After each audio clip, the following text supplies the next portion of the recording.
నమస్కారం. నా పేరు శ్రీరామ్ శర్మ. ఈ మధ్య కొత్త ట్రెండ్ తయారైంది, స్లీపింగ్ డైవర్స్. స్లీపింగ్ డైవర్స్ అంటే ఏంటి అసలు తెలుసా?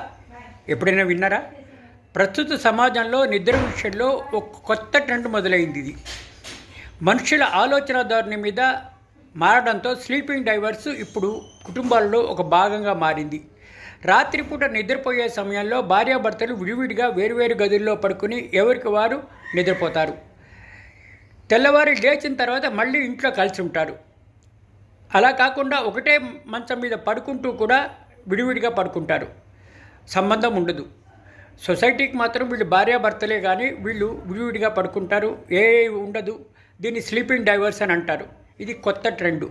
ఇట్లా నిద్ర డిస్టర్బ్ కాకుండా భార్యాభర్తలు విడివిడిగా వేరు గదుల్లో పడుకున్నా లేకపోతే ఒకటే మంచం మీద విడివిడిగా పడుకున్నా కూడా దీన్ని స్లీపింగ్ డైవర్స్ అని అంటున్నారు.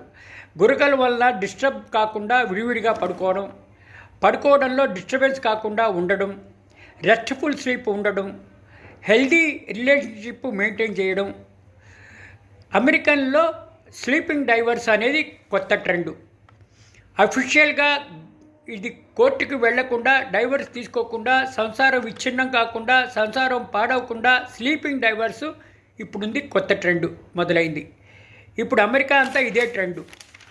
కోర్టుకు వెళ్ళరు, విడిపోరు, విడాకులు తీసుకోరు, వేరే ఇళ్లలో ఉండరు, ఒకటే ఇంట్లో ఉంటారు, ఒకటే బెడ్రూమ్లో ఉంటారు. ఇట్లా స్లీపింగ్ డైవర్స్ లాగా విడివిడిగా పడుకుంటారు. దీన్ని స్లీపింగ్ డైవర్స్ అంటున్నారు. ఇది లీగల్గా వ్యాలిడ్ కాకపోయినా కూడా ఇప్పుడు కొత్తగా స్లీపింగ్ డైవర్స్ అన్న ట్రెండ్ మొదలైంది. మరి ఎంతవరకు దారితీస్తుందో తెలియదు. Thank you.